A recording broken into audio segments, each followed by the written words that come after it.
උදැසනක් ප්‍රාර්ථනා කරන ඔබ සියලු දෙනාටම අපි අද සූදානම් වෙන්නේ මේ මොහොතේ පවතින තත්ත්වය පිළිබඳ නිවැරදි සත්‍ය තොරතුරු කුමක්ද යන්න පිළිබඳ ඔබට දැනුවත් කරන්නට. ඒ අනුව වසංගත රෝග විද්‍යාංශයත් එක්කයි අපි උදැසන කතා බහ සිද්ධ කරන්නේ. ඊයේ දවසේදීත් අපි මේ පිළිබඳ ඔබ දැනුවත් කළා මහජන සෞඛ්‍ය පැත්තෙන්. අද මේ වෛරසයේ පැතිරීම සම්බන්ධයෙන් මේ මොහොතේ එහි සම්පූර්ණ කාර්යභාරය මේ වද්‍ය වසංගත රෝග විද්‍යාංශය සිදු කරනවා.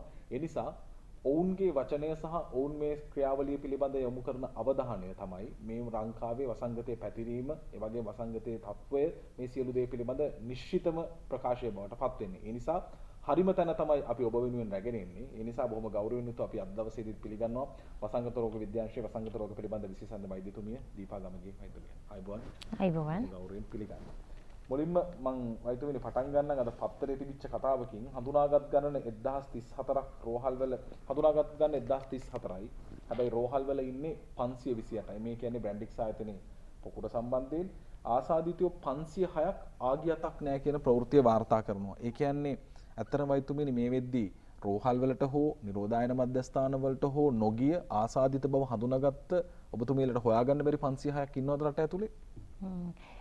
ඒක මෙහෙමයි. දැන් මොවුන් අපි ඉතා ඉක්මනින් පරීක්ෂණ වලට ලක් කරාම මොවුන් හඳුනාගත්තා. හඳුනාගෙන දැන් රෝහල් කරා යැවීමේ ක්‍රියාදාමයක් දියත් කරගෙන යනකොට මොවුන් නැවත අර නිරෝධායන මධ්‍යස්ථාන වලට යොමු කිරීමකුත් සිදු වුණා. එතකොට දැන් ටික දෙනෙකු රෝහල්ගත කරලා තියෙනවා. රෝහල් කිහිපයක ඉන්නවා. එතකොට තව ටික දෙනෙක් නිරෝධායන මධ්‍යස්ථාන වලට අපි සමහරු හඳුනාගත්තා වුන් යමින් ගමනේ ඉන්නවා කියලා සමහරු ඒ ආයතන වලට ගිහිල්ලා තියෙනවා. එතකොට දැන් මේ ආයතන වලිනුත් නිරෝධායන මධ්‍යස්ථාන වලිනුත් මොවුන් හඳුනාගෙන ආයෙත් නැවතත් රෝහල්ගත කිරීමක් ඒ සිදු කරගෙන යන ක්‍රියාදාමයක තමයි ඉන්නේ. එතකොට දැන් ගම්පහ දිස්ත්‍රික්කයෙන් තමයි මේ රෝහල්ගත කිරීමට වැඩපිළිවෙල යෙදුවේ. අපි ඒ සඳහා සහයෝගය දෙන අතරතුර, يعني සෞඛ්‍ය අමාත්‍යාංශෙනුත් ඒ සඳහා සහයෝගය දෙන අතරතුර දිස්ත්‍රික්කය තුලින් තමයි රෝගීන් හඳුනාගෙන යැවීම ඊයේ දිනේ වෙනකොටත් සිදු කළේ. නමුත් අපි රෝගියාගෙන් රෝගියාට ඔවුන් කුමන ස්ථානයේද සිටින්නේ කියන එක තහවුරු කිරීමක් කරගෙන යනවා. ඒතර මොවුන් ආගියාතක් නැහැ කියන එකම අපිට කියන්න බෑ. ඒ උන්ගේ දුරකථන අංක තියෙනවා. ඔය ලිපිනයන් පිළිබඳව කියන කතාවක් තියෙනවා. ඒ ලිපිනයන් විවිධ පුද්ගලයන් විවිධ ස්ථානවලින් ලිපිනයන් අරගෙන ඒ කියන්නේ අපි ඔවුන් ස්ථානයට එනකොට ඒ කියන්නේ ස්ථානය කියලා කියන්නේ ඔවුන් වැඩ කරන ස්ථානය ඔවුන්ගේ ලිපිනයන් තියෙන ගමේ ලිපිනයන් වෙන්න පුළුවන්. නමුත් එදා පරීක්ෂණ වලට සිදු කරද්දී ඔවුන් දීලා තියෙනවා ඔවුන්ගේ නිවැරදි ඔවුන් සිටින ලිපිනයන්. ඉතින් ඒ ලිපිනයන් අනුව බලනකොට සමහර අය නිරෝධායන මධ්‍යස්ථාන වලට ගිහිල්ලා තියෙනවා. මොකද අර පණිවිඩය ඔවුන්ට අපි කියනවානේ අර අනවුන්ස් කරනවා කියලා. එහෙම කරලා තියෙන්නේ පොලිසියෙන් සහ හමුදාවෙන් ඔවුන් එකතු කරන්න මෙම ආයතනයේ වැඩ කරන සියලුම දෙනා. මෙම අහවල් ස්ථානයේ තියෙන බස් රථයට පැමිණෙන. එතකොට එතනදී කියලා නැහැ මේ අර රෝගී බවට පත් වුණු පුද්ගලයන්ට එන්න එපා කියලා. එතකොට ඔවුනුත් අර මධ්‍යස්ථාන වෙත ගිහින් තියෙනවා. ඉතින් ඔවුන් හඳුනාගෙන රෝහල්ගත කිරීම සිදු කරගෙන යනවා. ඒ කියන්නේ එතකොටත් ඒ පිරිස හිටියේ ඒ අදාළ තාවකාලික නැවතුම් පොළවලම නැතුව ඔවුන් රෝහල් වලට ගෙන්වා ගැනීම ක්‍රියාවලියක් දිහත් තිබුණේ නැත්නම් පොසිටිව් වුණාගෙන් පස්සේ. පොසිටිව් වුණාගෙන් පස්සේ ගෙන්වා ගැනීම ක්‍රියාදාමයේදී තමයි මම කියන්නේ. ඒ ක්‍රියාදාමයන් දෙක එකට සිදු වෙනකොට අර ක්‍රියාදාමයේ ඊට කලින් කරලා තියෙනවා ඊයේ දිනේ කලින්. ඊයේ දිනේ. ඒ කියන්නේ දැන් අපිට පරීක්ෂණ සිදු කරේ පෙරේදා දිනේදී රිපෝට්ස් එන ටික ටික තමයි ආවේ. ඒ එනකොට අර ඔවුන්ගේ මේ ආයතනයේ වැඩ කර සියලුම දෙනා එන්න කියනකොට පොසිටිව් සහ පොසිටිව් නොවන රෝගීන් වන සහ රෝගීන් නොවන සෑම දෙනෙක්මත් ඇවිල්ලා තියෙනවා. එතකොට ඒකට මිශ්‍ර වීමක් වෙන්නේ නැහැ. ප්‍රශ්නයක් තියෙනවා. ප්‍රශ්නයක් තියෙනවා. නමුත් ඉතින් අපි හිතමු ඔවුන්ගේ ආයතනය තුලත් පරීක්ෂණය කරන්නට පෙරත් ඔවුන් එකටම සිටිය නිසා අපි හිතමු ඉතින් දැන් මේ නිරෝධායන මධ්‍යස්ථාන වලට ගෙනියන අවස්ථාවෙත් ඔවුන් ටිකක් අර මේ වෙනම වාඩි කරලා එතකොට අර දුරස්ථභාවයේ තියාගෙන ඒ සෞඛ්‍ය ක්‍රියාදාමයන්ට අනුකූලව ගෙනියන නිසා ඉතා ඉක්මනින් අනිකුත් පුද්ගලයන්ට පැතිරීමක් සිදු නොවේ කියලා අපි බලාපොරොත්තු වෙනවා. දැන් ඊයේ දවසේදී ඔබත් අපි හැමෝම මේ පිළිබඳව බොහොම අවදීන් ඉන්න නිසා ඊයේ මාධ්‍ය තුලින් පෙන්වපු දෙයක් තිබුණා වෛද්‍යතුමියනි ආසාදිත කාන්තාවක් රැගෙන යාම සඳහා පසුබිමක් නැතුව ඇය එනවා කර්මාන්තශාලාව ඉදිරි පිටට. ඒ මාධ්‍යයටත් අදහස් පළ කිරීමක් කරනවා. දැන් මේ වගේ හැම ආකාරයෙන් sannivedana ගැටලු වෙනවද මේ ක්‍රියාවලිය තුළද? මම හිතන්නේ ඒක තමයි ඇය කිව්ව කතාවත් මම කිව්ව කතාවට සමාන කතාවක්. ඇය පැවසුවෙත් සෑම දෙනෙකුටම එන්න කිව්වහම අපි ආවා. මොකද ආවේ නැත්නම් අපිට ඔවුන්ගෙන් දෝෂාරෝපණයක් අහන්න වෙයි කියලා. එතකොට ඔවුන් ඇයගෙන් ප්‍රශ්නයක් අහනවා මම අහගෙන හිටියා මේ මහජන සෞඛ්‍ය පරීක්ෂක ඔබට කිව්වේ නැද්ද? එතකොට මට කිව්වා ගෙදරටම වෙලා ඉන්න කියලා ගෙනියනකම්. නමුත් මට මේ අර announcement එක ඇවිච්ච නිසා සෑම දිනකට මෙන්න කියන පණිවිඩය කියු නිසා මම ආවා කිව්වා. නමුත් ඒ වගේ අවස්ථාවන් වලදී අර මේ සෞඛ්‍ය වෛද්‍ය නිලධාරීන් වුන් වෙත මොකද මේ බස් රථ මේ ක්‍රියාදාමයන් දෙකම බ්‍රැන්ඩික්ස් ආයතනයේ නවත්තපු බස් රථ හරහා තමයි සිදු වුනේ. මම හිතනවා එතනදී වුන් වෙත පණිවිඩය යැවීමේ ගැටලුවක් වෙලා තියෙනවා. ඉතින් ඒ බස් රථ වර්ග දෙකක් වුණාට ඒක පුද්ගලයන්ට පණිවිඩය යැවීමේදී මේ පරීක්ෂණ වලින් රෝගේ තහවුරු වුණු පුද්ගලයන් සහ නොවුණු පුද්ගලයන් කියන පණිවිඩය නැතුව තමයි මේ පණිවිඩය ගිහිලා තියෙන්නේ. ඒක තමයි මෙතන ඇති වෙච්ච ප්‍රශ්නේ මට තේරෙන විදිහට. අපි වෙලාව බලලෙමු වෙලාව බලලා යලි කතා කරමු. Lactogro Comfort Pro සතුටින් සිටින්නයි සතුටින් වැඩෙන්නයි from Nestle. මේ ඊයේ දවසේදී ඔබට මට ඇතිවෙච්ච ගැටලු පිළිබඳ අපි निराකරණය කරගෙන යන්නේ. අනිත් කාරණේ තමයි වෛද්‍යතුමනි මේ අපි අදාළ සමාගම හෝ ඒ පිළිබඳ විවේචනයකට නෙමෙයි නැමෙත් හැම ආයතනයක් ඇතුළෙම ඇතුල් වීමේදී ඒ අදාළ සෞඛ්‍ය ආරක්ෂිත ක්‍රමවේද අනුගමනය කළ යුතුව තිබෙනවා සහ ඒ කිරීම අනිවාර්ය කාරණයක් බවට පත් වුණා. මෙතනදී මේ තරම් පිරිසක් එකවර ආසාදනය වෙන්නට හේතුව කුමක්ද? දැන් අපි නාවික හමුදා පුකුර ගත්තාම මාසයක් දෙකක් තිස්සේ ගියාම දැක්කේ ආසාදිතයෝ 920ක් විතර මේ කාල සීමාව ඇතුළත. හැබැයි මෙතන රැයෙන් එකකින් රැය දවස් දෙකෙන් 1000 ගාණක් ආසාදිත වෙනවා. ඇයි මේ තරම් සක්‍රිය වුණේ මෙතන? ඔව්. දැන් මේක අපි පොඩ්ඩක් මේ විදිහට බලමු. දවස් දෙකෙන් සක්‍රිය වුණා කියන කතාවත් එක්ක දැන් අපි අලුත් රෝගීන් බහුල වශයෙන් දැක්කා කියන එක. දවස් දෙකෙන් රෝගීන් 1000 ගාණක් දකින්න හේතුව තමයි මේ සියලු දෙනාම එකවර පරීක්ෂණයට ලක් කිරීම කියන එක. එතකොට නමුත් අපි අර නාවික පුකුරට මෙතන වෙනස දකින්නේ නාවික හමුදා පුකුරේදී අපි දැක්කේ විවිධ අවස්ථාවන් වල සිටින රෝගීන්. ඒ කියන්නේ අපි එතනදී දකිනවා පැහැදිලිවම එක පුද්ගලයන් කණ්ඩායමකකින් තව පුද්ගලයන් කණ්ඩායමකට හුවමාරු වෙවි ටික යනවා මේ රෝගය ව්‍යාප්ත වීම. නමුත් දැන් මෙතනදී අපි දකිනවා එකවරම ඉතා විශාල සංඛ්‍යාවක් අලුත් රෝගීන් බවට පත් වෙලා තියෙනවා. ඒ කියන්නේ මේ පරීක්ෂණ වාර්තාවන් අනුව බලනකොටත් මේ ළඟදිම රෝගය සැදුණු පුද්ගලයන්. ඒ කියන්නේ මේ සතියක් දෙකක් අතර දින කිහිපයක් අතර විශාල වශයෙන් බෝවීම සිද්ධ වෙලා තියෙනවා මේ ආයතනය තුල.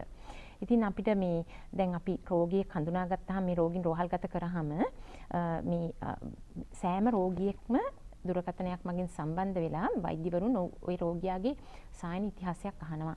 ඒක අහන එකේ තේරුම තමයි මේ අපිට දැනගන්න මේ රෝගියා මෙයා රෝගී බවට පත් වෙන්න මූලික වුණු කරුණු. අපිට අර කියනවානේ මූලික සම්භවය හඳුන ගන්න ඕනේ. මූලික වුණු කරුණු. ඒ වගේම තමයි මෙයා මේ පුද්ගලයා ආශ්‍රය කරපු අනිකුත් පුද්ගලයන්. ඒ කියන්නේ මේ රෝගය ඉදිරියට ව්‍යාප්ත වීම වැළැක්වීමට. මෙයාට රෝගය වැළඳීමට හේතුව සහ මෙයාගෙන් ව්‍යාප්තිය වැළැක්වන්න.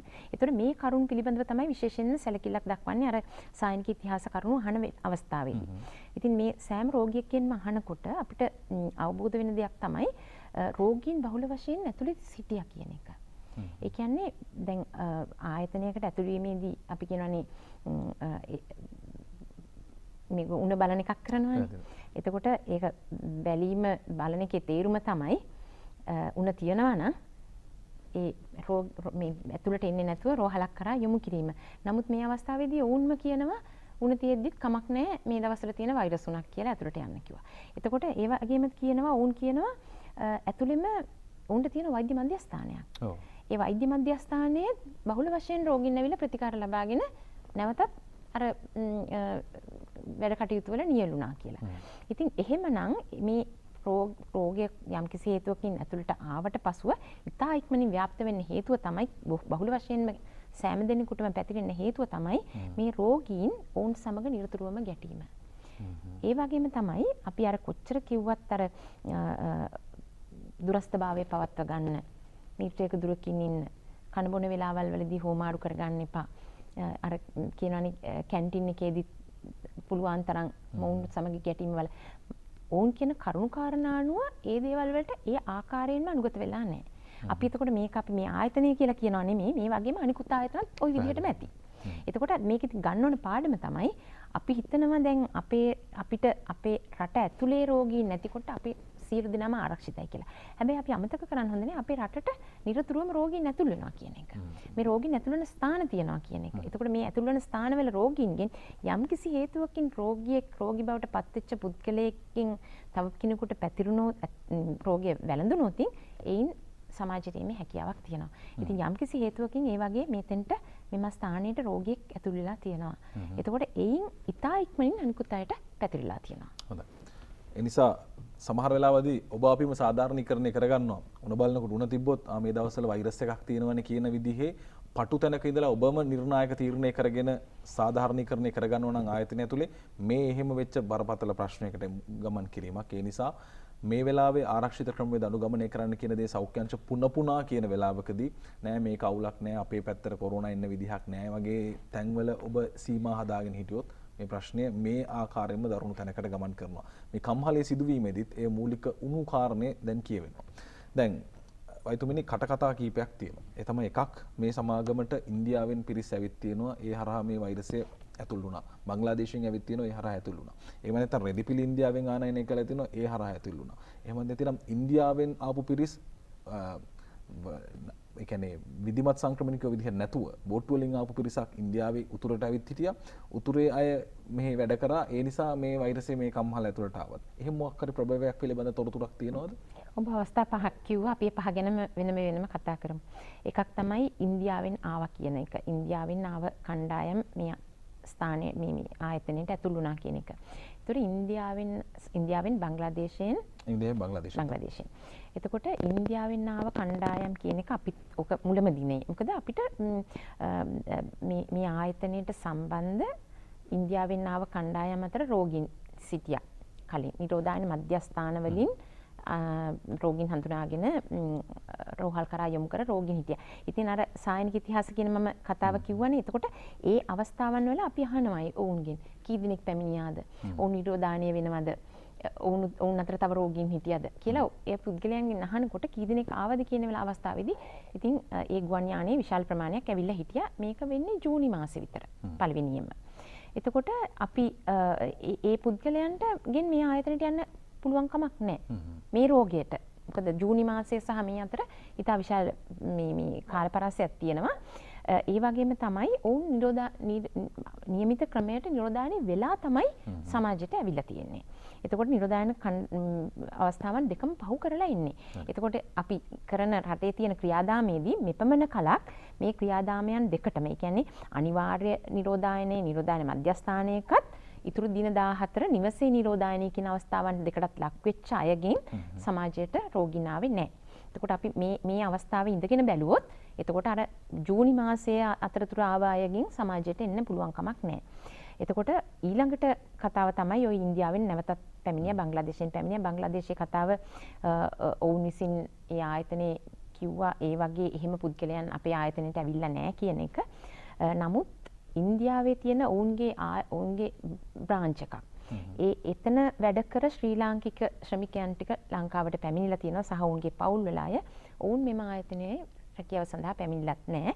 ඔවුනුත් අර ක්‍රමයටම නිරෝධායනයට ලක් වෙලා තමයි ඇවිල්ලා තියෙන්නේ. ඒතකොට අපිට මොවුන්ගෙන් මේ ආයතනයට පැමිණියා කියන එක පිළිගන්න පුළුවන් කමක් නැහැ. එහෙමනම් අපි රටේ කරන ක්‍රියාදාමයේ යම්කිසි වැරද්දක් තියෙන්න ඕනේ. ඉතින් ඒ වැරද්ද අපි දැක්කේ නැහැ මෙපමණ කලක්. එතකොට ඒක නිසා ආව කියන එක අපිට පිළිගන්න පුළුවන් කමක් නැහැ.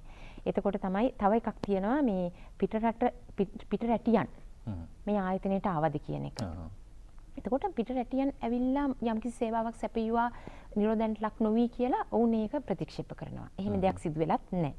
එතකොට එහෙම නැහැ. ඒ කියන්නේ නිරෝධායනට ලක් නොවි එහෙම නැත්නම් පළවෙනි නිරෝධායනයට පමණක් ලක් වෙලා මේ ආයතනයට සේවාව සැපීමට පැමිණියාද කියන එක මේ ආයතනයේ බලධාරියන් විසින් කිව්වා. එහෙම අවස්ථාවකට ඔවුන් ලක් කරේ නැහැ, ලක් වුණෙත් නැහැ. එහෙම දෙයක් සිද්ධ වෙලා නැහැ කියලා. එතකොට ඒ අවස්ථා තුනම විය නොහැකි දේවල්. ඊළඟට ඔබ කිව්වා අර යාපනයේ පදිංචිකරුවන් මෙහි සමාගමේ වැඩ කරනවාද කියන කාරණා. ඒ කියන්නේ එතනදී ඉන්දියාවේ ඉඳලා යම් ආකාරයේ නීති විරෝධීව ආපු පිරිසක් එක්ක මෙවුන් ගැටීමක් තිබ්බද කියන කාරණා. ඉන්දියාව විතරක් නෙමෙයි ඉන්දියාව මන්නාරම ආයත අපිට තියෙන ස්ථාන වගයක්. එතකොට ඒ ස්ථාන වගයක් තියෙනවා අපි හඳුනාගෙන ඒ කියන්නේ નિયમિત ක්‍රමයට එන ස්ථානවලට අමතරව මේ පුරුදු වෙලා තියෙනවා ඉන්දියාවේ සිට මොවුන් අපිත් දන්නේ නැහැ කොහොමද එන්නේ කියලා බෝට්ටු මගින් යම්කිසි ස්ථානයකට පැමිණිලා පීනගෙන එන අය ඉන්නවා. එහෙම නැත්නම් බෝට්ටු මගින් ඇවිල්ලා අතරමැද දූපත්වල ඉඳගෙන අපේ බෝට්ටු වලින් ඇවිල්ලා එන. එතකොට මොවුන් එන ස්ථාන මේ උතුරු නැගෙනහිර උතුරු ප්‍රදේශයේ අපේ සිටින වෛද්‍ය කණ්ඩායම් දන්නවා. මොන මොන ස්ථානයන් වලින්ද මොවුන් රට තුළට ඇතුල් වෙන්නේ කියලා. ඒතර පහුගිය මාස 4-5ම මේ ස්ථානවල ගම් පරීක්ෂණ වලට ලක් කරා. එතකොට මේ ගම් පරීක්ෂණ වලට ලක් කරන්නේ මේ පුද්ගලයන් ඔවුන්ට ඉතා ඉක්මනින් හඳුනා ගන්නවා. මොකද ඒ අවට සිටින පුද්ගලයන් මොවුන්ව හඳුනාගෙන මේ වෛද්‍ය කණ්ඩායම් වෙත යොමු කරනවා සහ මේ ආරක්ෂක අංශ වෙත යොමු කිරීමක් සිදු කරලා තියෙනවා. එතකොට ඒ උතුරු නැගෙනහිර උතුරු සිටින පුද්ගලයන් ඒ ගම්වල සිටින පුද්ගලයන් අවදානම ගන්න කැමති වෙච්ච කැම්පිති පුද්ගලයන් නෙමෙයි. ඔවුන් විසින්ම මේක මේ කියලා තියෙනවා මෙන්න මේ පුද්ගලයන් ඇවිල්ලා ඉන්නවා කියලා. ඉතින් ඔවුන් નિયમિત මේ නීතිමය කටයුතු වලටත් ලක් කරලා තියෙනවා. නිරෝධායනයටත් ලක් කරලා තියෙනවා. ඒ වගේම අපි මේ අවදානම ගැන කල්පනා කරලා ඒ ගම් පරීක්ෂණ වලට ලක් කිරීමක් සිදු කරනවා. ඒ කියන්නේ මේ දීවර ගම්මාන ඒ ගම්මාන දීවර ගම්මාන බොහෝ විට. මොකද මේ තොටුපළවල් තියෙන ගම්මාන දීවර ගම්මාන. එතකොට මේ දීවර ගම්මාන අපි පරීක්ෂණ වලට ලක් කරගෙන යනවා. සති 3කට 4කට වරක් මේ දීවර ගම්මාන පරීක්ෂණ වලට ලක් කරනවා. එතකොට මේ උතුරු ප්‍රදේශවල පුද්ගලයන් මේ ආයතනය තුල වැඩ කිරීම තුලින් එන්න නම් ඒ ස්ථානයට මේ උතුරු ප්‍රදේශයේ මේ වෛරසය හුවමාරු වෙවි තියෙන්න ඕන, පැතිරෙන්න ඕන. එහෙමනම් අපි මේ ගම් පරීක්ෂණ වලට ලක් කරන අවස්ථාවේදී ඒ වගේම අපි මේ රෝහල් වල උතුරු ප්‍රදේශයේ රෝහල් තියෙනවා. මේ රෝහල් වලත් අර උන්න හෙම්බිරිසාව කැස්ස සහිත පුද්ගලයන් පරීක්ෂණ වලට නිරතුරුවම ලක් කිරීමක් සිදු කරනවා. ඒ වගේම අපි අර හඳුනාගත් තියෙන්නේ මූලික රෝහල් සහ උඩ රෝහල්නේ. මේ ප්‍රදේශවල ඊට වඩා කුඩා රෝහල් වලටත් එන රෝගීන් හඳුනාගෙන අර පරීක්ෂණ වලට ලක් කරන්න උපදෙස් දීලා තිනවා. ඒක සිදු කරගෙන යනවා. එහෙමනම් අපිට ඒ රෝගීන් ඒ අවස්ථාවලත් හමු විය යුතුයි.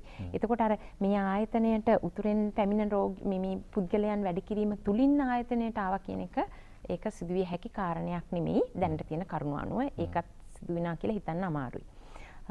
අනිත් කාරණේ මේ ආනයනය කරන ලද රෙදිපිලි එක්ක මේ ප්‍රශ්න ඇති වුණාද කියන ආකාරයේ සමාජ මාධ්‍ය ඇතුලේ කතා වෙනවා.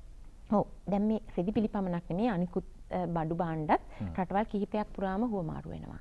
එතකොට මේ බඩු වල තැවරිලා රටකින් රටකට වෛරසය යනවා කියන එක තවම හඳුනගෙන නැහැ. එතකොට රෙදිපිලි වල ගෑවිලා යනවා කියන රෙදිපිලි අපේ රට පමණක් නෙමෙයි අනිකුත් රටවල් වලටත් යනවා. එතකොට මෙහෙම රෙදිපිලි වල ගෑවිච්ච දෙයකින් ඇවිල්ලා අපිට මේ වෛරසය ඇතුල් වෙනවා කියන එක පිළිගන්න පුළුවන් කාරණයක් නෙමෙයි. ඒක තවම විද්‍යාත්මකව තහවුරු කරලා නැහැ. මේ බඩු භාණ්ඩ වල ගෑවිලා යනවා කියන එක. අපිට බඩු භාණ්ඩ වල ගෑවෙනවා කියන එක පිළිගන්න පුළුවන් මෙහෙම පෘෂ්ඨයන් මත පෘෂ්ඨයකට පුද්ගලයෙක්ගේ සෙම්සොටු වැටුනොත් ඒ සොම්සොටු වේලිලා නැතුව තව කෙනෙක් ඒක අතපත ගාලා ඒ අතපත ගාපු එක අපේ මුහුණ අතපත ගෑවොත් අර වෛරසය අපිට නාහෙට ඇතුළු වීමේ හැකියාවක් තියෙනවා. නැතුව දින ගණන්, දවස් ගණන්, මාස ගණන් රෙදිපිලි අර කන්ටේනර් ඇතුලේ ඇවිල්ලා ඉන එකෙන් එහෙම ගෑවිලා වෛරසය හුවමාරු වීමක් දැනට විද්‍යාත්මකව තහවුරු කරලා නැහැ. දැනට එතකොට මේකේ මුල කොතනද කියන එකට හොඩුවාවක් තියෙනවද? අපිට තවම මේක කියන්න බෑ මොන ආකාරයෙන් මේ වෛරසය මේ ආයතනය තුළට ඇතුළු වුණාද කියන එක. හැබැයි අපේ වෛරසය ඇතුල් වෙන ස්ථාන තියෙනවානේ. එතකොට අපිට තියෙනවා ගුවන් තොටුපළෙන් නිරතුරුවම ඇතුල් වෙනවා. ඒවට සේවාවන් සපයන අය ඉන්නවා. ඉතින් අපේ දැනුවත් අපි නිරතුරුව ඔවුන් ඒ කණ්ඩායමුත් පරීක්ෂණ වලට ලක් කරනවා. නමුත් යම්කිසි අවස්ථාවකින් ඒ විදිහෙන් මේ හැකියාවක් තියෙනවා අපි තවම දන්නේ නැහැ. ඒක ගැන කියන්න තවම කරුණු මදි.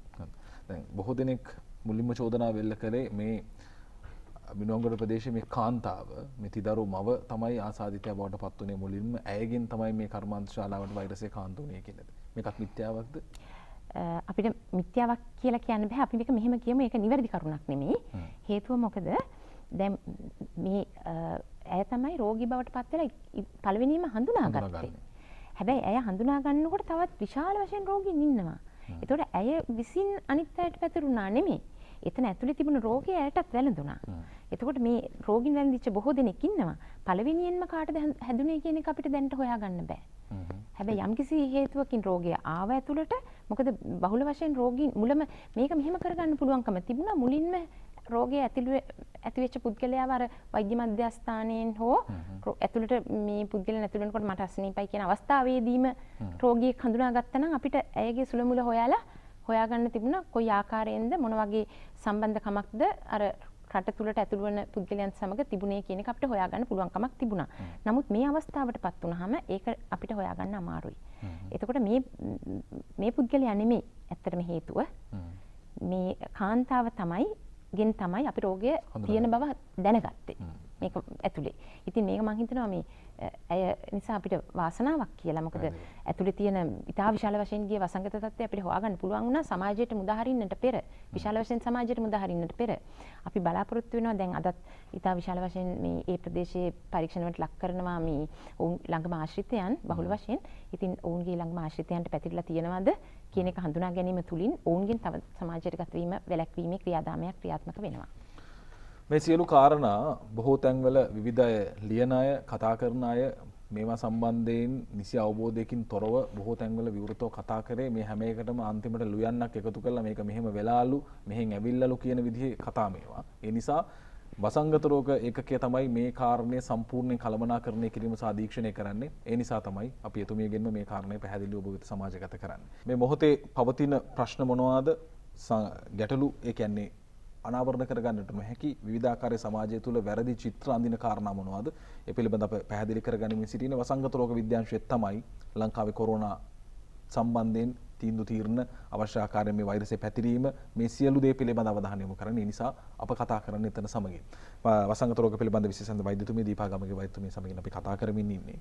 ඊට පෙර අවසාන වශයෙන් අපි කතා කරමින් හිටියේ මේ වෙද්දි දුර්මත පැතිරෙමින් තිබෙනවා. ඒ දුර්මත ඔස්සේ මේ හේතු නිසා මේ වසංගතය ඇතුල් වුණා යයි කියන කතා තියෙනවා. හැබැයි තවමත් මේකේ මුල හොයාගෙන නැහැ. ඒ වගේම අදාළ කාන්තාව පිළිබඳ විවිධාකාරයේ වැරදි ප්‍රකාශ සමස්තයක් විදිහට මේ රටේ පැතිරලා තිබුණා. ඒක සම්පූර්ණ වැරදි. අය තමයි එක්තරා ආකාරයකින් ආශිර්වාදයක් විදිහට මහා විනාශයක් වෙන්නට ගියපු දේ හඳුනා ගැනීමේ මුල් පුරක බවට පත් වුණේ.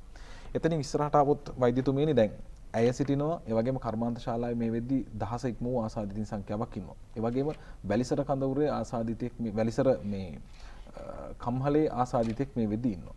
එතනින් පස්සේ අපි දකිනවා සමාජයේ විවිධ දිස්ත්‍රික්කවල වාර්තා වෙනවා.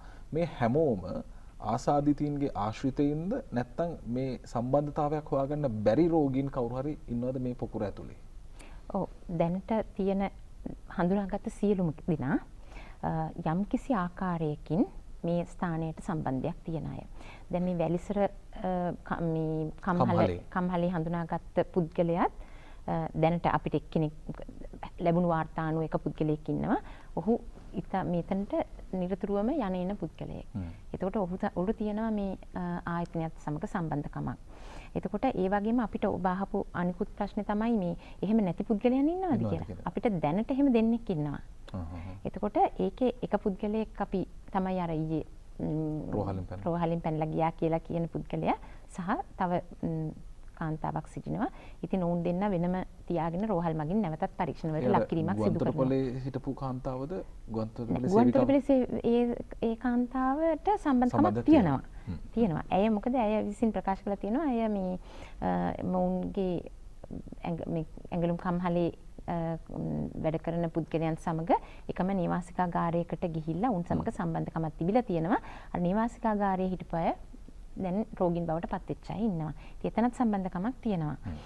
එතකොට තව විවිධ ප්‍රදේශවල අයත් සෑම දිනෙකටම මෙතන සම්බන්ධකමක් තියෙනවා. ඊයේ හම්බුණා අර ගැබිනි කාන්තාවක් සිටිනවා රෝහලේ. ඇයටත් මෙතන සම්බන්ධකමක් තියෙනවා. එතකොට එතනින් තමයි මෙතන අර මේ කම්හලට අවශ්‍ය අතුරු නිෂ්පාදනයක් සපයන්නේ. එතකොට ඒ සෑම දිනෙකටම දැනට සම්බන්ධකමක් තියෙනවා. ඉතින් අපිට සම්බන්ධකමක් නැති කියලා හිතන්න පුළුවන් අර දෙන්නෙක් ඉන්නවා. ඒ දෙන්නගේ බැලුවහමත් පරීක්ෂණ වාර්තාවනුත් අර ඉතා ඉක්මනින් රෝගය වැළඳුණු කියන තැනකට අපි ආවේ පරීක්ෂණ වාර්තාවල තියෙන වෛරසයන් අනුවනේ. වෛරසයේ තියෙන තත්ත්වය අනුවනේ. එතකොට මේ පුද්ගලයන් දෙන්නගේ ඒ තත්ත්වයෙන් ඔබට ගිය දෙන්නේ. ඉතින් ඔවුන් නැවතත් පරීක්ෂණ වලට ලක් කරලා ඉතින් ඔය වගේ අවස්ථාවන් සිදු වෙනවා මේ වගේ ඉතා බහුල වශයෙන් පරීක්ෂණ වලට ලක් කරන අවස්ථාවන් වලදී මොකද අපිට ඉන්නවා මේ වෛරසය කිව්වහම මේ කොරෝනා වෛරසයට අමතරව තව තියෙනවා කොරෝනා වෛරසය. ඒ කොරෝනා මේ පරීක්ෂණයක් කරන්නේ. මේ පරීක්ෂණයේදී කොරෝනා වෛරසයන් අතර මේ සමානකම් පෙන්වනවා සමහර වෙලාවට. ඒතර පරීක්ෂණයේදී මේක සමාන විදිහට හඳුනා ගන්නවා. එතකොට පරීක්ෂණයේදී පොසිටිව් වුණත් අපිට පොසිටිව් කියලා ගන්න සිද්ධ වෙනවා. පැහැදිලිව. ඉතින් දැන් මෙතනදී තව එකක් තියෙනවා. දැන් මේ බ්‍රැන්ඩික් සේවකීන් හඳුනාගත්ත දිස්ත්‍රික්ක විදිහට අනුරාධපුර, පුත්තලම, පොළොන්නරුව, කුරුණෑගල, කෑගල්ල, මහනුවර, බදුල්ල, රත්නපුර, මොණරාගල, කළුතර, ගාල්ල, මාතර මේ කියන දිස්ත්‍රික්ක පිළිබඳ කතා කරනවා. යාපනයක් තියෙනවා. යාපනයේ මේ දිස්ත්‍රික්ක හරහා තවත් ආසාදිතයින් ආශ්‍රිතයින්ට පැරිසේ පැතිරලා තියෙනවද මේ පුද්ගලයන් හරහා? තවම නෑ. හැබැයි අපිට ඒක කියන්න ඉක්මන් වැඩි. දැන් මේ සෑම ප්‍රදේශයකම ටික දෙනෙක් නිරෝධායන මධ්‍යස්ථාන වලට අරගෙන තියෙනවා.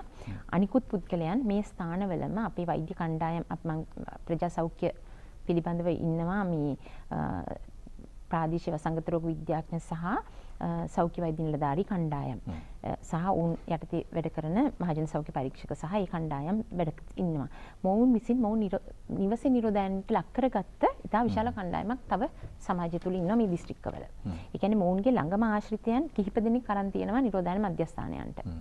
ඒ හැරුණුකොට ඔවුන් ආගිය තැන්වල ඔවුන් ගමන් කළ ස්ථාන එහෙම හඳුනාගෙන ඔවුන් නිරෝධායනට ලක් කරලා තියෙනවා. ඔවුන් පරීක්ෂණ වලට ලක් කරලා නිරෝධායනය කරගෙන දැන් නැවතත් නියමිත කාල පරාසය බල පරීක්ෂණ වලට ලක් කරගෙන යනවා. ඉතින් ඒ අනුව තමයි අපිට කියන්න පුළුවන් තව පුද්ගලයන් හමු වෙයිද කියලා. ඉතින් අපි බලාපොරොත්තු වෙනවා කීප දෙනෙක් හමු වෙයි කියලා තව. මොකද කවදාවත් වසංගතයක් වෙලාවේදී මේ පුද්ගලයෙක්ගේ ළඟම ආශ්‍රිතයන්ට වැළඳෙන්නේ නැතුව තියෙන අවස්ථාව අඩුයි. කිහිප දෙනෙක් හරි එන්න ඕන. ඉතින් එහෙම දෙනෙක් හඳුනා ගන්න බැරි වුණොත් අපි හිතනවා ඒක මේ රෝගීන් හැම වෙන්න බෑ. රෝගීන් කොහොම හරි එක්කෙනෙක් හෝ දෙන්නෙක් ඉඳී කියලා තමයි හිතන්නේ. එහෙමනම් ඒ නිවෙස් තුල හෝ ඔවුන් ගියපු ස්ථානවලදී ඔවුන් නියමිත සෞඛ්‍ය පුරුදු වලට අනුගත වෙලා ඉඳලා තියෙනවා. දැන් මේ සියලු දේත් එක්ක ඉදිරියට එනකොට මේ වෛද්‍යතුමනි අනිත් වෙන ප්‍රශ්නේ තමයි මේ වෙලාවේ සමාජ මාධ්‍ය ඇතුළෙත් මේක මාධ්‍ය අතරත් කතා බහට ලක් වුණා. මේ පාර වෛරසය වෙන පාර තිබුණට වැඩිය වෙනස්. පවතින වෛරසයේ ප්‍රතිශතය කියන්නේ සාම්පලයක තියෙනවා නම් වෛරසයේ ප්‍රතිශතය වෙනස්. මේක එක්තරා විදිහකින් මේ ඉන්දියාවේ තරම්ම දරුණු තැනකට පතිරෙමින් තියෙනවද කියන දේ. එහෙම මොකක් හරි වෛරසයේ වෙනස් වීමක් තියෙනවද මේ මොහොතේ? දැන් මේ වෛරසය වෙනස්ද කියන එක මේ අපි ඉන්නවනේ පිළිබඳව විශේෂඥ වෛද්‍යවරුන් කණ්ඩායමක්. ඔවුන් විසින් ඒ විදිහට හඳුනගෙන නැහැ. වෛරසය වෙනස් වෙලයි කියලා. එතකොට දැන් සමහර වෛරස වර්ග තියෙනවා ඉන්ෆ්ලුවෙන්සා වෛරසය වගේ. මේ වෛරසය කාලෙන් කාලට ප්‍රභේදය වෙනස් වෙනවා. අවුරුද්දෙන් අවුරුද්දට වෙනස් වෙනවා. මේ අවුරුද්දේ තියෙන වෛරසෙන් මේ ඊළඟ අවුරුද්දේ. වෛරස් ප්‍රභේදය වෙනස් වෙනවා. දැන් මේ කොරෝනා වෛරසය SARS-CoV-2 කියන එක. කොරෝනා වෛරස් 2 කියන එක. මේක ඒ විදිහට ප්‍රභේද වෙනස් වෙනවා, ඉතා ඉක්මනින් වෙනස් වෙනවා කියන එක හඳුනගෙන මේ විද්‍යාත්මකව තහවුරු කරලා නැහැ. මේක ඉතා ඉක්මනින් මෙහෙම වෙනස් වෙගෙන යනවා කියලා. දැන් මේ මම හිතනවා ඒකත් අර වැරදි ආකාරයකට තේරුම් ගැනීමක් තමයි මේ සමාජයේ වෙලා තියෙන්නේ. මේ වෛරසයේ ප්‍රමාණය වැඩි කියන. ඔබ කිව්වා ප්‍රතිශතය වැඩි කියලා. ප්‍රතිශතය නෙමෙයි, මේක ඇත්තටම මේ වෛරසය අපි රෝගයට පරීක්ෂණයට ලක් කරාම ඒකට තියෙනවා මේ ඔවුන් ඒ වෛද්‍ය පරීක්ෂණාගාර වලින් ඔවුන් බලනවා මේ වැලියු CT වැලියු කියලා එකක්. ඒ කියන්නේ යම්කිසි අගයක්. ඒ කියන්නේ අපිට දුන්නට මේක පොසිටිව්ද නෙගටිව්ද කියන එක පරීක්ෂණය මේක තහවුරු කරනවා මේක රෝගියෙක් නොවන කියලා. නමුත් මේ රෝගියෙක් කියන එකට තහවුරු කරාම මේ කුමන ඒකෙන් අපිට කියන්න පුළුවන් මේ ඔවුන් බලන ඔවුන්ගේ තහවුරු කිරීමට අමතරව තියෙන මේ අගයන්ගෙන් මේ රෝගයේ කුමන අවස්ථාවකද මෙයා ඉන්නේ කියන එක වගේ. ඒක තමයි ඒකේ තේරුම. එතකොට ඒකෙන් කියවෙන්නේ ඒකෙන් තමයි අපි කිව්වේ අර විවිධ අවස්ථාවන් වලයි අර අනිකුත් රෝගීන් හිටිය කියන එක කියන්නේ මේ අගයන් සලකලා බලලා. දැන් සලකලා බැලුවාම ඔවුන් ඉතා ඉක්මනින් ළඟදී පැතිරුණු රෝගීන්. ඒ කියන්නේ ඔවුන්ගේ අගයන් සලකලා බලනකොට මේ වෛරසය ඉතා ඉක්මනින් තව කෙනෙක්ට පැතිරීමේ හැකියාව තියෙන අවස්ථාවක ඔවුන් ඉන්නේ. සෑම රෝගියෙක්ම මේ අවස්ථාවන් පහු කරගෙන යනවා. රෝගේ වැළඳුණු අලුත රෝගී ඉක්මනින්ම තව කෙනෙක්ට පැතිරීමේ අවදානම වැඩි. ඊට පසුව තමයි ඇඟේ ප්‍රතිශක්තිය හැදීමට පටන් ගන්නෙ. ඇඟේ ප්‍රතිශක්තිය හැදෙනකොට අර අගය අඩුවීමක් වෙනස් වීමකට ලක් කරලා තව කෙනෙක්ට වෛරසය පැතිරීමේ අවදානම අඩු කරනවා. එතකොට ඕනම රෝගියෙක් මේ අවස්ථාව පහු කරගෙන යනවා. එතකොට මේ අවස්ථාව ගැන තමයි මේ කතා කරන්නේ. රෝගීන්ගේ මේ අවස්ථාවේ සිටින රෝගීන් ප්‍රමාණය වැඩි. නැතුව වෛරසයේ ප්‍රමාණය වැඩි කියන එක මම හිතනවා ඒක නෙමෙයි නිර්වචනය, නිවැරදි නිර්වචනය. මේ වෛරසය කෙනෙකුට පැතිරීමේ අවදානම සිටින රෝගීන් ප්‍රමාණය වැඩි. එතකොට මේ රෝගීන් ළඟදී රෝගය වැළඳුණු රෝගීන්. ඒක තමයි නිවැරදි නිර්වචනය. නැතුව වෛරසය වෙනස් වෙලා හෝ වෛරසය මේ යම්කිසි ප්‍රතිශතය වැඩි හෝ කියන එක නෙමෙයි නිවැරදි නිර්වචනය. එතකොට ඒ කියන්නේ මේ සෑම රෝගියෙක්ම ඕනම අපි මේ පහුගිය රෝගීනුත් ඒ වගේ තමයි. මේ අවස්ථාව පහු කරලා තමයි ඔවුන් විවිධ අවස්ථාවන් වලට යන්නේ. එතකොට අර විවිධ අවස්ථාවන් වල රෝගීන් හඳුන ගන්නකොට රෝගේ පැතිරීමේ අවදානම තියෙන රෝගීන් ටික දෙනයි අනිකුත් රෝගීන් හොඳ වෙලා. ඒ වගේ. දැන් පරීක්ෂණ මට්ටම ගත්තොත් වෛද්‍යතුමියනි 2000ක්නේ උපරිම මේ දෛනිකව 2000ක්ද පරීක්ෂණ සිදු කරන්නේ 4000 ගානකට යන්න පුළුවන්කම තියෙනවා. දැන් අර ගම්පහ රෝහලේදී ආසාදිත වුණු කාන්තාව හඳුනාගන්නේ අර සිදු කරන සාමාන්‍ය පරීක්ෂණ ක්‍රියාවලිය යටතේ සිදු කරන ආසාදිතෙක්. ඇයි යම් විදිහකින් හඳුනා නොගත්තා නම් අපි තාමත් හිතන්නේ රට ඇතුලේ වෛරසය නැහැ කියලා. දැන් ඇයත් අමතක කරොත් මීට අමතරව තවත් නියැදි තියෙන්න බැරිද මේ රට ඇතුලේ? ඒක තමයි මම මේ කියන්න කැමති. මේකට තියෙනවා අපි හැමෝටම වගකීමක්. යම්කිසි පුද්ගලයෙකුට සෙම්ප්‍රතිශ්‍යාවක් කැස්සක් උණ රෝගයක් තියෙනවා නම් වෛද්‍ය පරීක්ෂණයන්ට ලක් වෙන්න ඒක දැනුම් දීලා රෝහලකට යෑම කළ යුතුයි. ඉතින් අපි මේ අවස්ථාවෙත් කියමු ඒක දිගටමත් කිව්වා. ඒ වගේම තමයි වෛද්‍යවරුන්ටත් වගකීමක් තියෙනවා මේ වගේ රෝගීන් ආවහම මේ වෛද්‍ය පරීක්ෂණයට ලක් කරන එක. මේක කොරෝනා රෝගයද නැද්ද කියන එක. ඔවුන්ගේ සායනික ඉතිහාසයන් අහලා බලලා තව රෝගීන් හිටියද කියලා අහලා බලලා ඒ ගැන තව දැනුම් දීමකුත් කරන එක. ඉතින් ඒක කළ යුතුයි. ඉතින් අපි මේ අවස්ථාවට ඇත්තටම මේක සිදු කරලා නැති අවස්ථාවන් තිබිලා තියෙනවා. ඉතින් ඒ අවස්ථාවන් මගහැරලා තියෙනවා. ඉතින් මම හිතනවා මේ රෝහල් වලින් ඒ සෑම රෝගියෙකුට රෝහල් හඳුනාගෙන තියෙනවා. රෝහල් පද්ධතියක් හඳුනාගෙන තියෙනවා. ඒ කියන්නේ අපි කියනෝනේ ආවේක්ෂණයට. රෝග ආවේක්ෂණයට හඳුනාගත්ත රෝහල් පද්ධතියක් තියෙනවා. මූලික රෝහල් සහ ඊට උඩ රෝහල්. මූලික රෝහල් කියලා කියන මූලික රෝහලක් කිව්වහම අපේ අදහස තමයි ඒ රෝහලට විශේෂඥ වෛද්‍යවරයෙක් ඉන්නවා කියන එක. එතකොට එතනින් උඩ රෝහල් හැම එකකටම විශේෂඥ වෛද්‍යවරුන් ඉන්නවා. ඉතින් ඒ රෝහල් වලින් උඩ රෝහල් වලට එන සෑම රෝගියෙක්ම මේ අවස්ථාවන් වලට මේ උණ සෙම්ප්‍රතිශ්‍යාව සහිත රෝගීන් අපි කියනවා ඉන්ෆ්ලුවෙන්සා ලයික් ඉල්නස් ILI කියලා කියනවා. ILI සර්වෙලන්ස් කියලා කියන්නේ. එතකොට ඒ රෝගීන් කොවිඩ් රෝගයට පරීක්ෂණ වලට ලක් කරන්න කියලා. ඉතින් එහෙම තමයි අපි මේ එක යාන්ත්‍රණයක් අපි රෝගීන් හඳුනගන්නේ. ඒ කියන්නේ අර සමාජය තුල කරන පරීක්ෂණ වලට අමතරව මෙහෙම යාන්ත්‍රණයකුත් රට තුල ක්‍රියාත්මක වෙනවා. එතකොට අර රෝගීන් බහුල වශයෙන් එද්දී අපි ඒක මේ අතහැරියොත් තව නියැදි මේ හැකියාවක් තියෙනවා. නමුත් දැනට තියෙන කරුණු අනුව නම් අපිට හිතන්න අමාරුයි තව නියැදි ඇති කියලා. මොකද පහුගිය ටිකෙත් බොහෝ බහුල වශයෙන් මේ රෝගීන් වාර්තා වුණා රෝහල් වලට සහ උන් පරීක්ෂණ වලට ලක් කරා. හොඳයි. දැන් ආයතනගතව ගත්තොත් එහෙම අපි දකිනවා විශේෂයෙන්ම හොරණ රෝහල පිළිබඳ කතිකාවක් ආවා. ඊට පස්සේ ගම්පහ රෝහලේ ආසාදිත වෛද්‍යවරයෙකු ආසාදිත වුණා කියන කාරණේ තිබුණා. ඒත් එක්කම අර ආසාදිතයෙකු ගමන් කර තිබුණා මම හිතන්නේ දැන් භික්ෂුන් වහන්සේලා එතන නිරෝධායනයක තියෙනවා පන්සලක බෝධි පූජාවක් පැවැත්වූ සිදුවීම. ඊට අමතරව මේ අදාළ පාර්ශ්ව බැංකු සමගින් සම්බන්ධතා පවත්වලා තියෙනවා. බරාය සමගින් සම්බන්ධතා පවත්වපුවා ඉන්නවා. ගුවන්තොටුපළ සමගින් සම්බන්ධතා. ඒ වගේම පුද්ගලයන් ලියාපදිංචි කිරීම හෝ මෝටර රථ ප්‍රවාහන මේ මහජන ආයතනත් එක්ක සම්බන්ධතා පැවැත්වුවා ඉන්නවා. මේ හැම ආයතනයක මේ වෙද්දි නියැදි පරීක්ෂා කිරීමක් කරනවද වෛද්‍යතුමියනි? ඇත්තෙන්ම ඔව්. දැන් ගම්පහ ගැන අපි මේ කිව්වොත් ගම්පහ වෛද්‍යවරයාට ගම්පහ රෝහලින් නෙමෙයි මේක රෝගය එන්නේ. අර මිනුවන්ගොඩ ඔය මධ්‍යස්ථානයට අදාළ රෝගීන් පෞද්ගලික වෛද්‍ය මධ්‍යස්ථානයේදී බලලා ඒ බලපු රෝගීන් දෙදෙනෙක් පොසිටිව් වෙච්ච බවට දැනට හඳුනාගෙන තියෙනවා. ඉතින් ඔහුට රෝගය වැළඳෙන්නේ එතනදී. ඉතින් මේ ගම්පහ රෝහලෙත් ඊයේ වෙනකොට පරීක්ෂණ වලටත් ලක් කරලා උන් නිරෝධායනටත් ලක් කරලා තියෙනවා. ඒ වගේම සමහර බැංකු තියෙනවා මේ වසා දමලා තියෙනවා හේතුව බැලුවහම මේ දැන් අර පුද්ගලයා ආසාදිත පුද්ගලයා නෙමෙයි. ආසාදිත පුද්ගලයාගේ පවුලේ කෙනෙකු හෝ එහෙම නැත්නම් ඔවුන්ගේ නෑදෑ කෙනෙකු හෝ ඔවුන්ගේ නෑදෑ කෙනෙක් හිටපු ගෙදරක කෙනෙක් මේ ස්ථානවලට එහෙම විය යුතු නෑ. මොකද මොවුන් සෑමතැනම ඉන්නව තමයි. නෑදෑයෝ යාළුවෝ ඔවුන් ආගිය තැන් බහුල වශයෙන් තියෙනවා.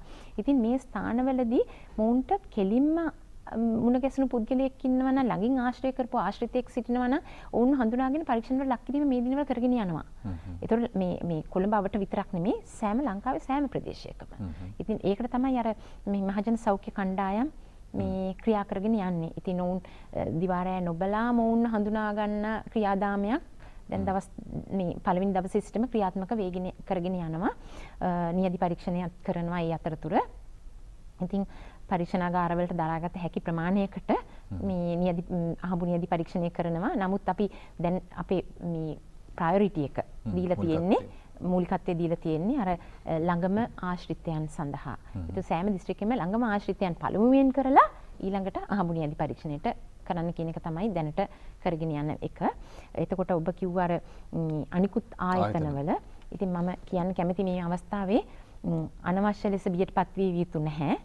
අපි හිතමු අපි සමග රෝගියෙක් හිටියා කියලා. නිකං රෝගය මෙහෙම හුළඟෙන් අපි කියන අනිකුත් රෝග තියෙනවා මේ සරම්ප රෝගය, එතකොට පැපුල රෝගය වගේ හුළඟෙන් ඇවිල්ලා ඈත හිටියත් ඇවිල්ලා මේ හුළඟ දිගේ ඇවිල්ලා එන්න පුළුවන් රෝගයක් නෙමෙයි මේක. මේක බින්දිති මගින් යන රෝගයක් බවට තමයි දැනට තහවුරු කරලා තියෙන්නේ. ඒතකොට මේ බින්දිති මගින් යන රෝගය වළක්වන්න අපි නිරතුරුවම කියන ඉතාමත් සුළු සෞඛ්‍ය පණිවිඩ ටිකක් තියෙනවා. දෑත් නිරතුරුව සබන්දා සෝදන්න කියන එක. හොඳින් සෝදන්න කියන එක. ඉතින් මේකට අනුගත වෙනවා හරිම අඩුයි. මට අපිට සමහරලාට තේරෙන්නේ අර සැනිටයිසර් එක විදගෙන ඉන්න තමයි කැමති. ඒක විද්දාම මොකද වෙන්නේ? ඒ විදපු ටික අතිල්ලුව මෙච්චරයි. මේකට හරි කැමති මේක වේලෙනවා නික්මන්ට. ඔව්. හේදුවහම වතුරත් එක්කනේ. මේ වතුරත් වේලෙනවා. ඉතින් ඒක නිසා මම හිතනවා හොඳින් සබන්දා අත සෝදන්න කියන එක හැමතිස්සෙම මූණ අතපත ගන්න එපා කියන එක. මොකද අපිට අමතක වෙනවා දැන් මේ මාස්ක් එක දාන්න කිව්වහම හිතනවා මාස්ක් එක දැම්මහම හරි අපි ආරක්ෂිතයි කියලා. දැන් මොකද අපිට මේ මාධ්‍ය තුලින් දකින්නේ නිකට තියන්න එපා දාන්න උඩට දාගන්න ඔහොම දින්නේ ඒකනේ දකින්නේ. ඒතකොට මේ පණිවිඩය යන්නේ මාස්ක් එක දැම්මහම අපි සුරක්ෂිතයි කියලා. මාස්ක් එක දැම්මා කියලා මුහුණු ආවරණය දැම්මා කියලාම සුරක්ෂිත නැහැ. අපේ දුර තියාගන්න ඕන. මීටර එක අවම දුර කියන එක. මීටර එක අවම දුර තියාගන්න බැරි අවස්ථාවේදී මුහුණට මුහුණ පුද්ගලයන් ගැටෙනකොට අනිවාර්යයෙන්ම මුහුණු ආවරණය පැලඳගෙන ඉන්න. මොකද මේ බින්දිති වළක්වන්න අපිට වෙන ක්‍රමයක් නැහැ. ඒ වගේම තමයි මේ පෘෂ්ඨයන් අපි කතා කරනකොට අපිට පේන්නේ නැති වුණාට ඉතා සුළු බින්දිති පතිත වෙන්න පුළුවන්.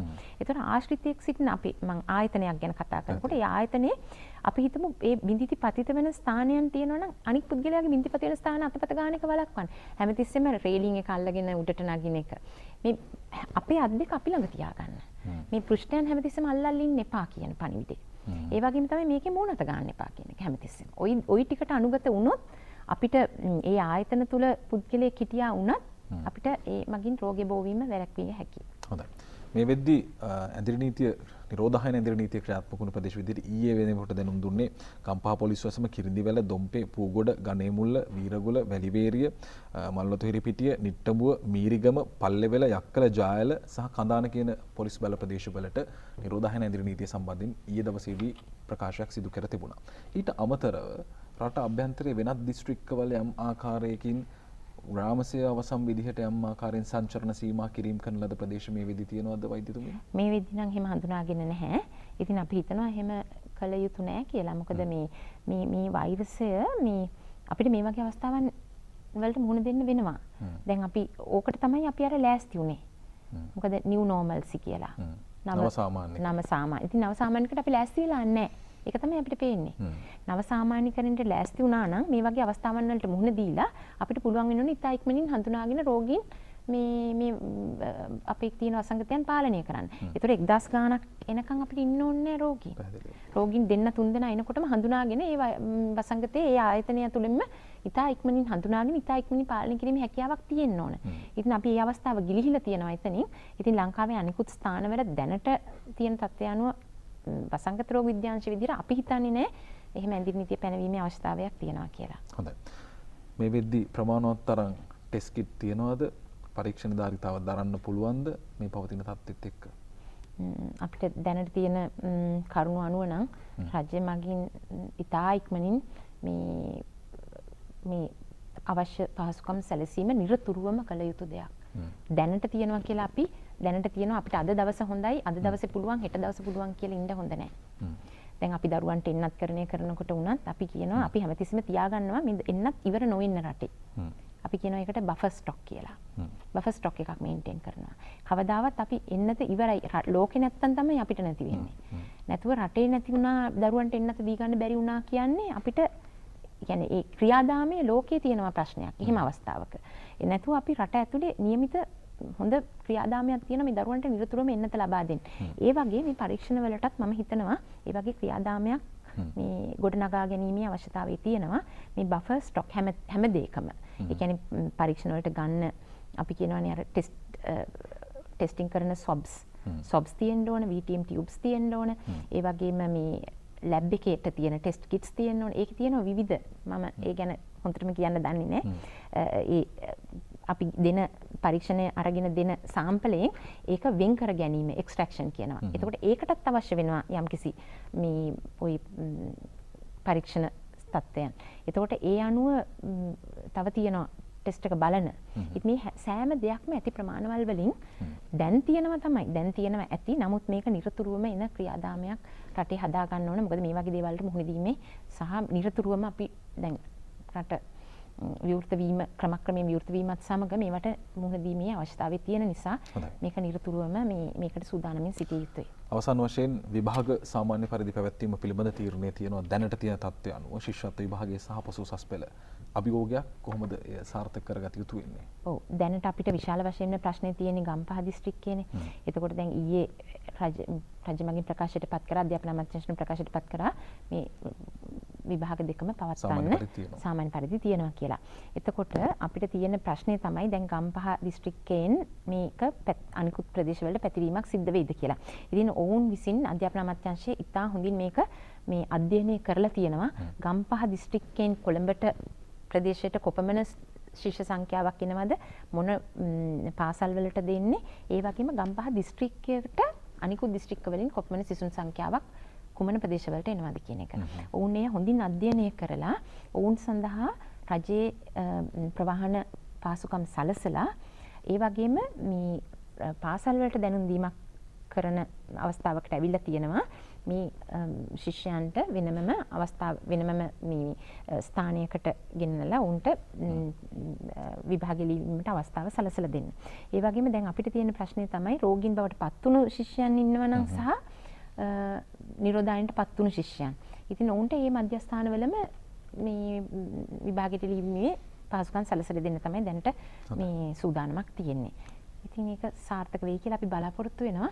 ඉතින් රෝගේ පැතිරීමක් සිද්ධ නොවෙන්න අපි වග බලාගන්න එක අපි සෑම දෙනෙක්ගේම වගකීමක්. රෝහල් බලධාරීන්ගේ විභාග පවත්වන නිලධාරීන්ගේ සහ සෑම පුරවැසියෙක්ගේම. ඒ නිසා සමාජයට පැවරිච්ච විවිධ වගකීම් තියෙනවා. ඒ කාර්යභාරය ඔබේ නිෂ්ඨ වෙන්න. අපිට සමහර තැන්වලදී සමහර දේවල් ඉෂ්ට වුණේ නැහැ. ඒ නිසා යම් ප්‍රශ්න වලට මුහුණ දෙන්න සිදු වුණා. වෛද්‍යවරුන් අති දැවැන්ත කැපකිරීමක් කරනවා, ආරක්ෂක අංශ දැවැන්ත කැපකිරීමක් කරනවා, රජයේ මේ මෙහෙවීමේ දැවැන්ත කාර්යභාරයක් කරනවා. මේ සියලුම දේ සාර්ථක වෙන්නේ පොදු මහ ජනතාවගේ දායකත්වයත් මේට එකතු වුණාම තමයි.